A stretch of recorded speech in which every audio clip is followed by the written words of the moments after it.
Fala galera, beleza? Sejam bem-vindos a mais um vídeo por aqui e vamos continuar o estudo do Manual do Recenseador.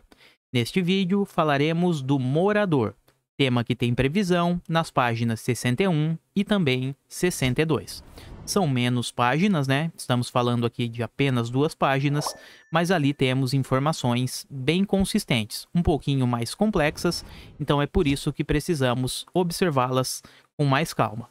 Bora ver então quem é esse tal de morador.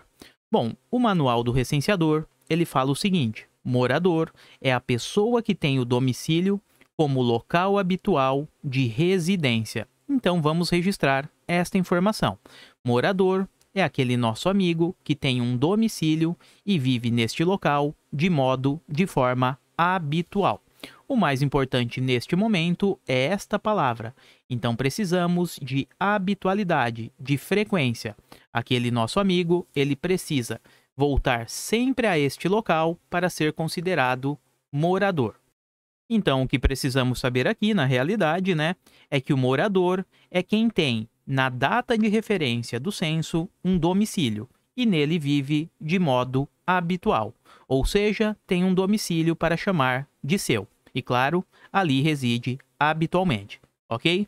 Vamos agora ver alguns desdobramentos.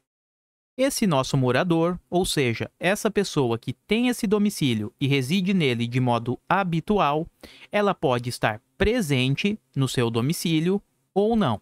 Perceba só, será considerado morador, então teremos ali a figura do morador se ele estiver presente nesta residência. Aqui é mais tranquilo, né, pessoal? Não teremos grandes desdobramentos. Você, como recenseador, chegou até esta residência e ali encontrou o morador. Ele estava presente. Então, você fará toda a entrevista sem o menor problema, porque o morador estava presente. Beleza? Então, morador presente não é o nosso problema. Agora, pessoal, pode ocorrer também perfeitamente que o camarada seja considerado morador, ainda que não esteja, naquele momento, em sua residência que vive de modo habitual. Bom, para que isso ocorra, ele seja considerado morador, mesmo não estando presente no imóvel, precisamos atender algumas exigências. A primeira delas é que a sua ausência daquele imóvel não seja superior a 12 meses. Ou seja, ele precisa estar ausente há menos de 12 meses. E quais são as situações que, mesmo ausente por um período inferior a 12 meses, ele será considerado morador? As situações são essas. O manual de recenseador elenca algumas. Por exemplo, viagem, passeio ou ainda a serviço. O nosso morador, ele saiu para passear, tirou férias ou ainda está numa viagem a serviço. Perceba, todas estas situações precisam ser inferiores a 12 meses. O prazo não pode ser maior que 12 meses, ok? Precisa ser, repito, inferior. Então, viagem, passeio ou ainda a serviço. Mesmo estando em uma destas situações, ele será considerado morador deste imóvel bonito aqui. Maravilha? Uma outra situação que também será considerado morador, mesmo estando ausente, são nas situações que afastou-se da comunidade por motivos de caça, pesca ou eventualmente rituais. Vamos imaginar aqui indígenas. Eles ficam determinado tempo fora de sua comunidade, praticando alguns rituais, ou ainda caçando, pescando, enfim.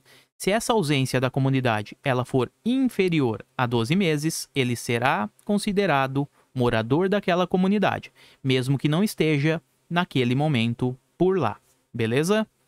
Temos ainda que será também considerado morador aquela pessoa que está ausente há menos de 12 meses em virtude de uma detenção, cuidado agora, ó, sem sentença definitiva. Isso significa que o nosso amigo ele está preso, mas no caso dele cabe ainda recurso. Então temos ali os recursos que serão apreciados. Não temos então uma sentença definitiva. Maravilha? Ou seja, no caso dele cabe recurso. Bom, seguindo mais um pouco, também será considerado morador do seu domicílio de origem, ou seja, desta residência aqui, se a ausência for inferior a 12 meses, na seguinte situação: embarque de militares ou ainda embarque de petroleiros. Vamos imaginar o seguinte: as plataformas da Petrobras. O camarada, ele pega ali o helicóptero e ele é levado até alto mar para uma plataforma. E por lá fica, passa uma semana, 2 semanas, enfim. Depois ele retorna para a sua residência, para a sua moradia. Perceba, essa ausência, sendo inferior a 12 meses, ele será contabilizado, ele será considerado morador deste domicílio de origem aqui. Seguindo mais um pouco, temos o seguinte: também será considerado morador do seu domicílio de origem em caso de internação temporária em hospital. Perceba aqui, ó, temporária em hospital. Se a internação é temporária e durou menos de 12 meses, significa que ele vai retornar ao seu domicílio de origem. Então, aqui ele será considerado recenseado, ele será contabilizado neste domicílio, ok? Até porque a internação ela é menor que 12 meses. Então, internação temporária em hospital.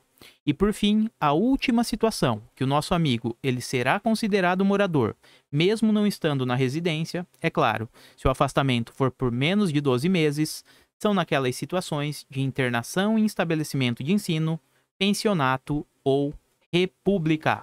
Bom, aqui temos as situações em que o nosso amigo ele até tem uma residência, mas para cumprir ali o ano letivo da melhor forma possível, ele fica em repúblicas, pensionatos ou estabelecimentos de ensino até encerrar o ano letivo.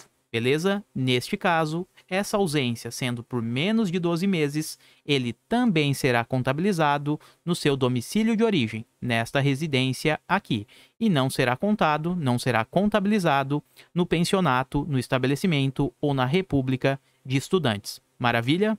Então, galera, aqui o recado que fica é o seguinte: o morador, ele pode estar presente na residência ou ainda ausente, desde que essa ausência seja por menos de 12 meses, em uma destas situações que falamos agora há pouco: viagem, passeio, a serviço, afastamento da comunidade por motivo de caça, pesca ou ainda rituais, detenção sem, cuidado aqui, sem sentença definitiva, ou seja, o caso do nosso amigo comporta ainda recurso, embarque de militares ou petroleiros, internação temporária, cuidado aqui, temporária em hospital, e por fim, internação em estabelecimento de ensino, pensionato ou república, para encerrar ali, para concluir o ano letivo da melhor forma possível. Neste caso, em todas estas situações, o nosso amigo será considerado morador do seu domicílio de origem, ou seja, nesta residência que colocamos, e não naquele local que ele se encontre naquele momento. Claro, esta ausência ela precisa ser inferior a 12 meses, beleza? Agora, pessoal, por outro lado, poderemos ter uma situação inversa, ou seja, o nosso camarada ele não será considerado morador desta residência, ou seja, não será contabilizado no seu domicílio de origem. Então perceba, ele até residia nesta residência de modo habitual, mas não será neste domicílio de origem contabilizado. Isso ocorrerá em algumas situações. Vamos observá-las. A primeira delas, não será considerado morador desta residência aqui se, vamos lá, a internação for de modo permanente em sanatórios, asilos ou ainda conventos. Perceba a expressão, rapaziada, internação permanente. Se a internação é permanente, isso significa que ele passará a viver no sanatório, no asilo ou ainda no convento. Então, a habitualidade, ela mudou. Não é mais daquela residência, mas sim do sanatório, do asilo ou convento. Ou seja, ele tem uma nova morada, que são estes locais. Por isso que fala em internação permanente. Maravilha? Então, perceba, nesta situação específica, ele será contabilizado, recenseado no convento, no asilo ou no sanatório, e não mais na sua residência que em algum momento viveu de forma habitual. Avançando mais um pouco, também não será considerado morador. Quando eu falo que não será considerado morador, a consequência é a seguinte: ele não será contabilizado nesta residência aqui, mas sim no local que se encontrar. beleza? Então vamos lá. Não será considerado também morador se estiver morando em pensionato sem outro local habitual. Então perceba, ele está num pensionato e não tem qualquer outro local que possa residir de modo habitual.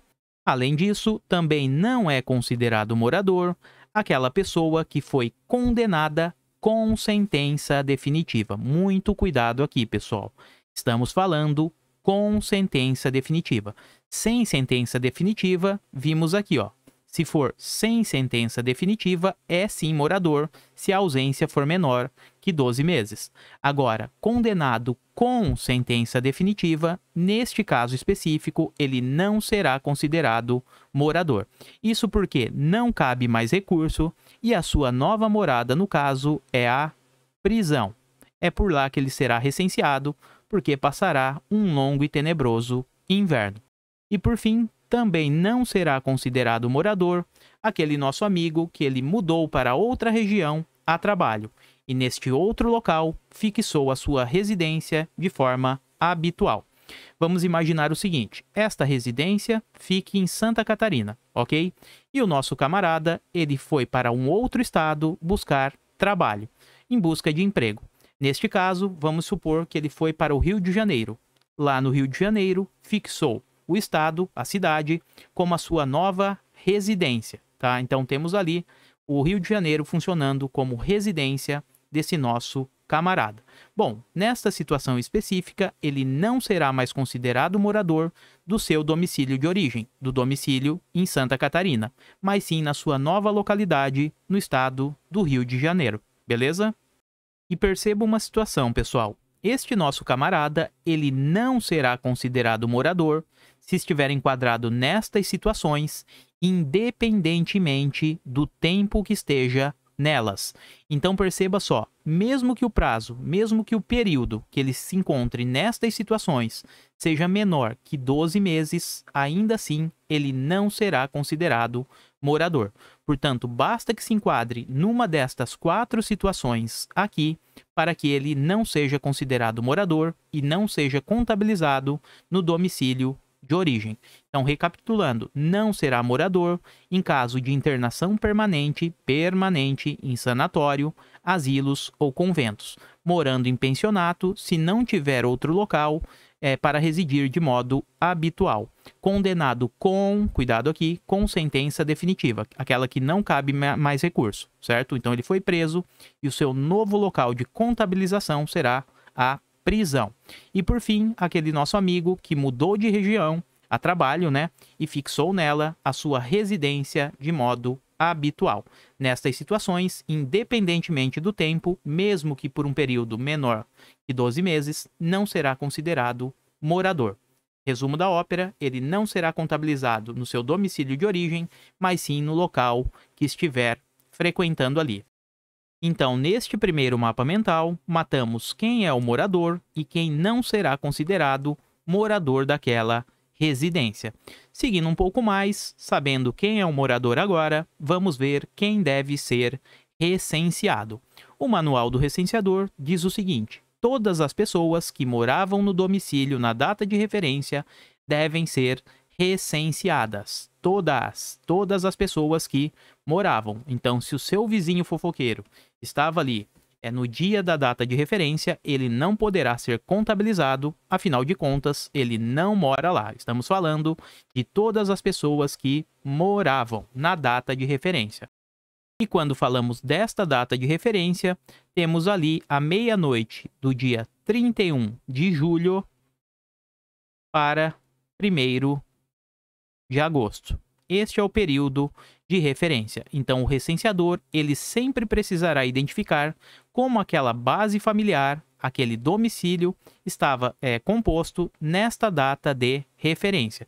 Se ele chegar naquele local específico apenas em setembro, dezembro, pouco importa.